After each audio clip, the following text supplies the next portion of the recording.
Ngone nnono yemu ku nzikiriza ezasooka wano kyokka neezikira oluvannyuma lw'abazungu okuyita eddiini engwira wabula ng'egenda eddamu nga kati eyitibwa tondizimu.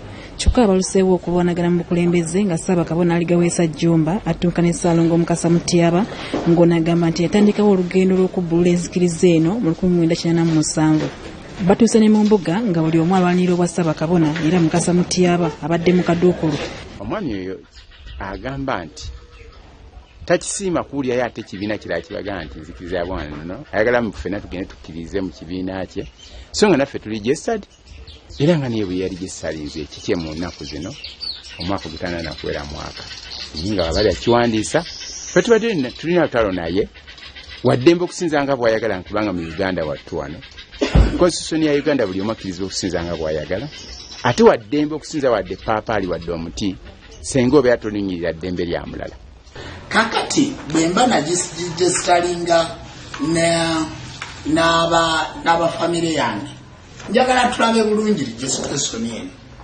Ono ye Jjumba Lubowa Aligaweesa, ono ye Tumusiime Kasiringi ayimirirawo nti enzikiriza eno si y'Abaganda kubanga ne Mwankole ne mu Mbalala tulinayo baani bakabona baffe.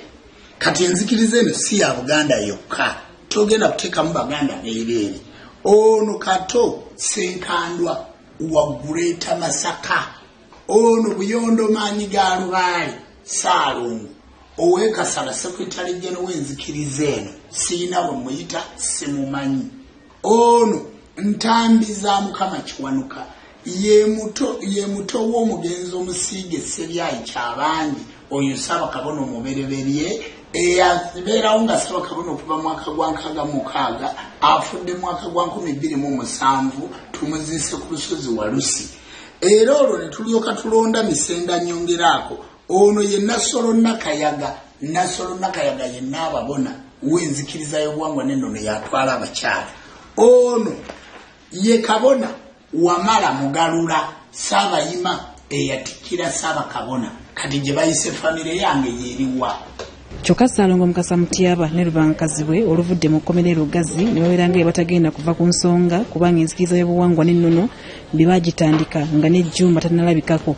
Ne ku mulundi guno kyekoze kyasusse we kiteekwa okuba senga wakiri oba yanvumye ng'abantu aboyomba babaawo kubanga mu nsi muno abantu bonna abalamu basobya bannaabwe bayomba besooza n'olusi mukubagana ebikonde ng'abantu ne mudda mu kifuba ne mugwangana mu kifuba. Naye ekigambo omuntu okukwata muno n'omuteeka mu kkomera kitaawo ate zakyogera nti gwe kitaffe era gwe fawunda w'ekintu kino n'onkwala n'onsiba n'onteeka mu geyeena oba mu ntaana y'oku nsi n'envayo ng'ate sivuddeyo lwakusiimako naye ng'avuddeyo olw'okwerwanako simanyi wenyinza musonyiwa nga tesiiye kikoze okufuluma kwange nafulumye lw'amaanyi g'okwerwanako nzekka. Kino kyenkutte wano olunaku olwaleero kisoma enzikiriza y'obuwangwa n'ennono zaabwo era nga ne constitution efuga enzikiriza y'obuwangwa n'ennono zaabwo. Abanvunaanye okunteeka mu kkomera bali mu enzikiriza y'obuwangwa n'ennono tondizimu faith. Kitegeeza kya njawulo enzikiriza y'obuwangwa n'ennono tondizimu faith n'enzikiriza y'obuwangwa n'ennono zaabwo.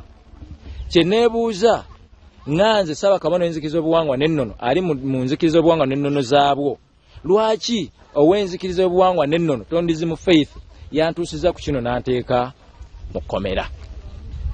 Bano baweze nti ne bwe kinaaba ki bakufiira enzikiriza eno era tebagenda kumala gagiwaayo eri Jjumba agidibage.